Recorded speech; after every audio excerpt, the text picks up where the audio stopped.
58 साल की उम्र में मिलेंगे 2,60,72,000 रुपए। दोस्तों बिल्कुल आप सही सुन रहे हैं।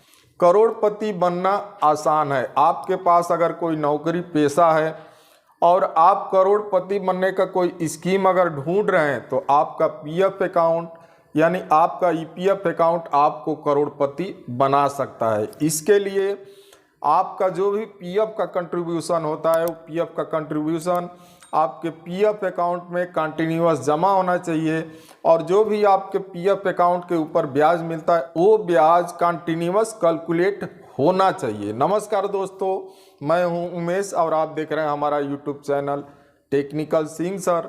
दोस्तों चलिए आज की इस वीडियो में हम समझेंगे कि आप 58 ईयर की उम्र में 2,60,72,000 रुपये कैसे कैलकुलेट करेंगे। चलिए इस वीडियो में ये पूरी जानकारी इस वीडियो में बिल्कुल हम समझने की कोशिश करेंगे।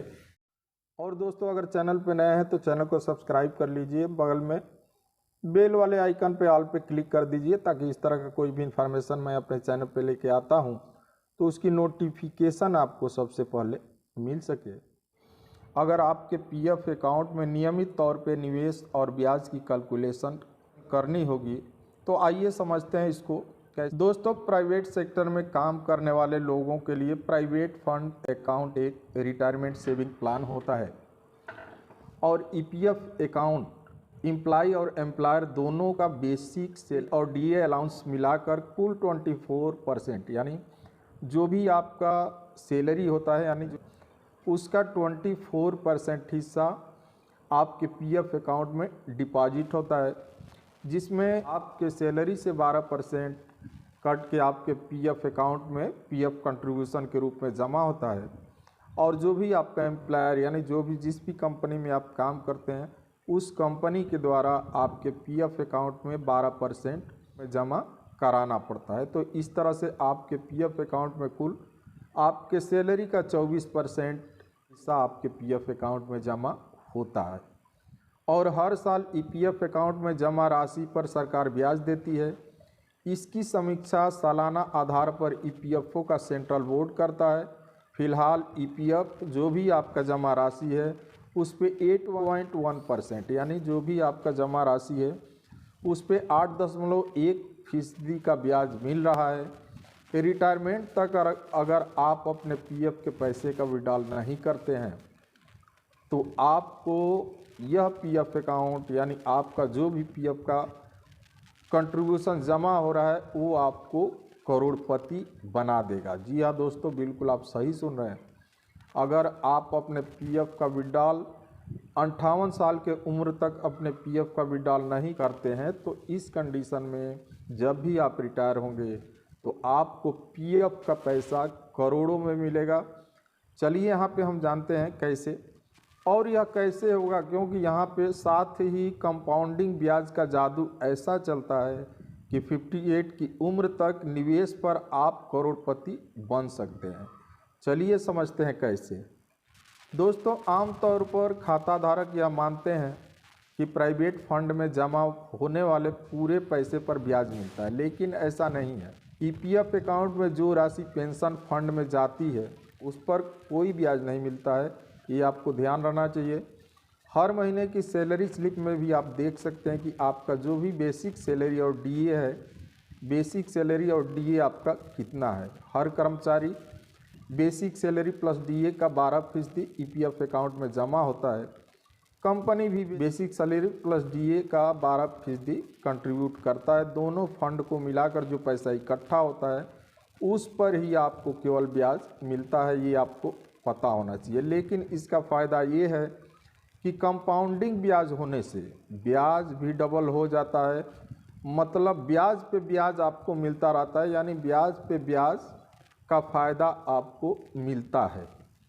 दोस्तों यहाँ पे उदाहरण के लिए आप लोगों को मैं बता देना चाहता हूँ, यहाँ पे आप देख भी सकते हैं कि अगर ईपीएफ मेंबर की उम्र 25 साल है और रिटायरमेंट की उम्र 58 ईयर है और आपका बेसिक सैलरी 10,000 रुपये है और इंटरेस्ट रेट आपको 8.1% यानी 8.1% आपको इंटरेस्ट मिलता है सालाना और सैलरी में आपका जो भी सैलरी है वो सैलरी हर साल आपका सैलरी हर वर्ष 10% इंक्रीज होता है। यानी आपका अगर पर ईयर इंक्रीमेंट अगर 10% होता है तो कुल फंड की राशि 1,65,00,000 रुपये होगी।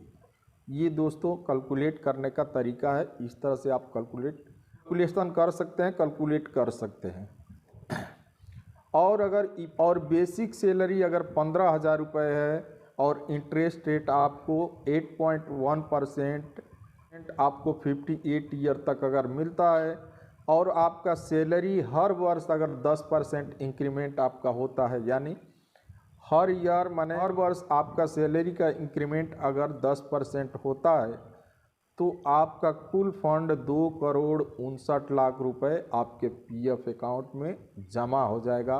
यानी आप 58 ईयर के बाद जब भी आप अपने पीएफ का विड्रॉल करेंगे तो आपको 2,59,00,000 रुपये मिलेंगे। दोस्तों ईपीएफ अकाउंट में हर महीने जमा पैसे पर ब्याज कैलकुलेट होता है, लेकिन इसे साल के आखिर में जमा किया जाता है और ईपीएफओ के नियमों के मुताबिक चालू वित्त वर्ष की आखिरी तारीख को बैलेंस राशि में जो और ईपीएफओ हमेशा खाते का ओपनिंग और क्लोजिंग बैलेंस लेता है। और एक चीज़ आपको यहाँ पे ध्यान रखना है, विड्रॉल से ब्याज में होता है नुकसान, ये भी आप ध्यान रखिए। अगर आप अपने चालू सर्विस में बार बार अगर आप अपने पीएफ का विड्रॉल करते हैं तो इसमें आपका ब्याज पे बहुत काफ़ी नुकसान होता है।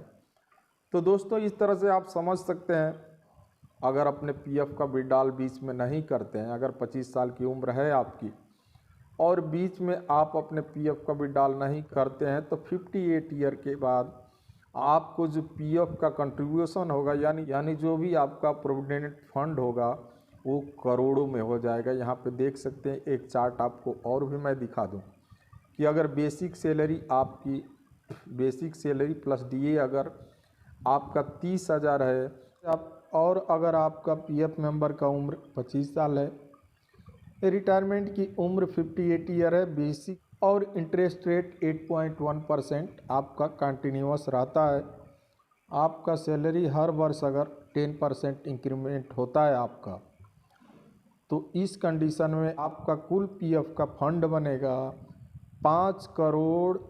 आपको प्रोविडेंट फंड के रूप में 5,20,00,000 रुपये आपको मिलेंगे। तो दोस्तों अगर आप 25 साल की उम्र में कोई भी कंपनी कोई भी इस्टेब्लिशमेंट अगर ज्वाइन कर लेते हैं तो 58 ईयर के बाद आप जो भी पीएफ का पैसा बनेगा यानी जो भी प्रोविडेंट फंड का पैसा आपका बनेगा वो करोड़ों में होगा। अगर तो दोस्तों ये जानकारी मैंने आप लोगों को बिल्कुल देने की कोशिश की है और मैं समझता हूँ कि ये बिल्कुल आपके लिए हेल्पफुल रहा होगा। चलिए मिलते हैं अगले वीडियो में एक नए सब्जेक्ट नए एनालिसिस के साथ। तब तक के लिए आप सभी लोगों को मेरा जय हिंद।